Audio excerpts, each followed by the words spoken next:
Assalamualaikum warahmatullahi wabarakatuh. Selamat pagi anak-anak. Bagaimana kabar kalian hari ini? Kita bertemu lagi pada video pembelajaran pada pembelajaran semester genap ini ya anak-anak. Nah anak-anak, sebelum kita mulai belajarnya, marilah kita berdoa menurut agama dan kepercayaannya masing-masing. Berdoa mulai. Berdoa selesai.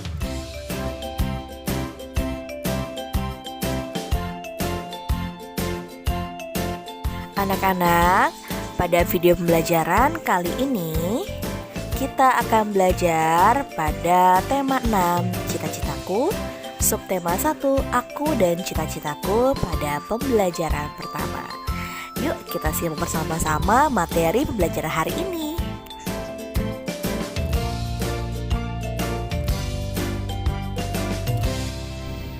Nah anak-anak, pada video pembelajaran pertama ini, marilah kita mengamati gambar-gambar di bawah ini.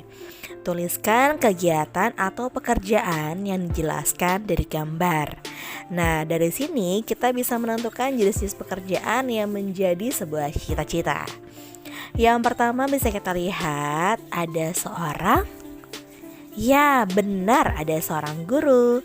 Kegiatan utamanya adalah benar, mengajar siswa di kelas. Lalu sekarang, nah gambar kedua ini gambar apa anak-anak?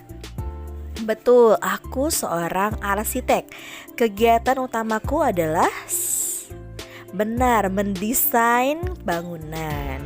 Lalu yang ketiga gambar apa anak-anak? Yaitu aku seorang dokter hewan. Benar, kegiatan utamanya adalah mendiagnosis penyakit pada hewan. Nah, dari gambar-gambar tadi, bagaimana denganmu?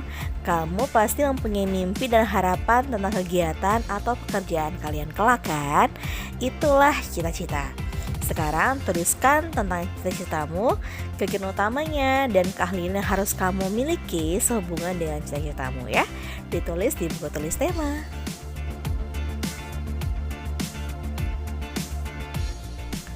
Baiklah anak-anak, sekarang ayo membaca. Udin dan Beni ternyata memiliki cita-cita yang sama. Mereka berdua ingin menjadi seorang guru. Menurut Udin, ia ingin menjadi seorang guru karena gurulah yang membuatnya menjadi selalu ingin tahu tentang banyak hal. Udin menunjukkan sebuah tulisan dari sebuah majalah untuk menjelaskan pendapatnya tentang guru. Nah anak-anak, ternyata teks yang ditemukan oleh Udin adalah sebuah puisi. Nah anak-anak, marilah kita baca puisi berikut ini ya bersama-sama. Cita-citaku, anganku melayang ke masa depan. Aku ingin menjadi seorang guru. Guru adalah pejuang ilmu di garis depan. Guru tanpa pamrih berbagi ilmu. Aku akan berusaha mencapai cita-cita. Tak akan lelah aku mencari ilmu. Takkan aku berpangku tangan saja demi tercapainya cita-citaku. Baiklah anak-anak, dilihat dari puisi yang sudah kita baca tadi bahwa terdapat 2 bait puisi. Dalam satu baitnya terdapat 4 baris puisi. Bila kita simpulkan bahwa puisi terdiri atas beberapa bait. Bait pada puisi terdiri atas 4 baris. Pada puisi ini terdapat 2 bait yang masing-masing terdiri atas 4 baris.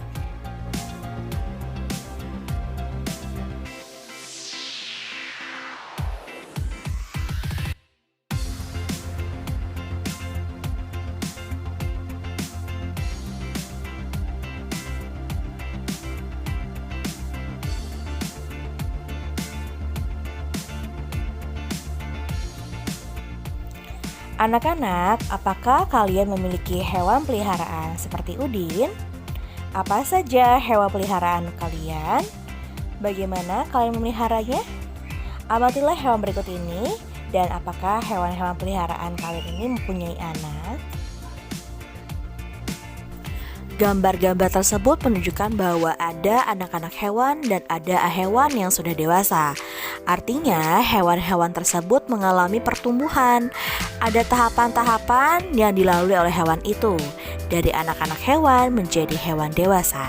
Ayo mencari tahu tahapan-tahapan pertumbuhan hewan. Setiap makhluk hidup mengalami pertumbuhan dan perkembangan. Hewan dan manusia mengalami beberapa tahapan pertumbuhan dan perkembangan dalam kehidupannya. Tahapan pertumbuhan dan perkembangan hewan membentuk sebuah siklus hidup atau jalur hidup. Hewan mengalami tahapan pertumbuhan dan perkembangan yang berbeda-beda. Ada jenis hewan yang mengalami perubahan bentuk di setiap tahap hidupnya, namun ada pula hewan yang tidak mengalami perubahan bentuk pada setiap tahapannya, selain bertambah besar saja. Hewan yang mengalami perubahan bentuk dalam siklus hidupnya berarti mengalami metamorfosis. Sedangkan hewan yang tidak mengalami perubahan bentuk pada siklus hidupnya berarti tidak mengalami metamorfosis. Di antara hewan yang mengalami metamorfosis, ada hewan yang mengalami perubahan bentuk pada setiap tahapannya, ada juga yang tidak. Hewan yang mengalami perubahan bentuk pada setiap tahapan pertumbuhan dan perkembangannya dinamakan mengalami metamorfosis sempurna. Sedangkan hewan yang mengalami perubahan bentuk hanya pada beberapa tahap tumbuh kembangnya dinamakan mengalami metamorfosis yang tidak sempurna.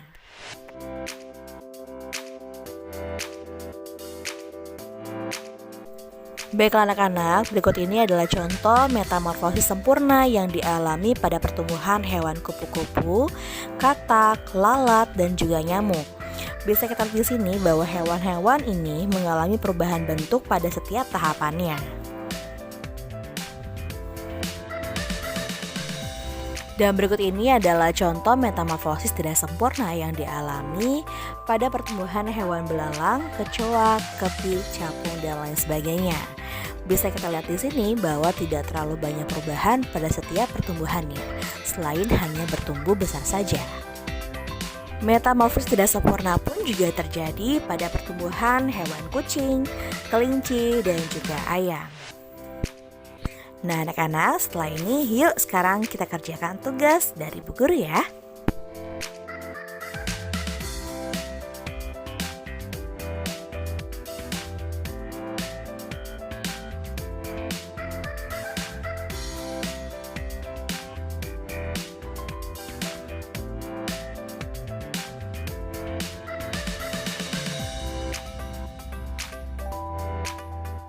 Baiklah anak-anak, demikian video pembelajaran pada hari ini.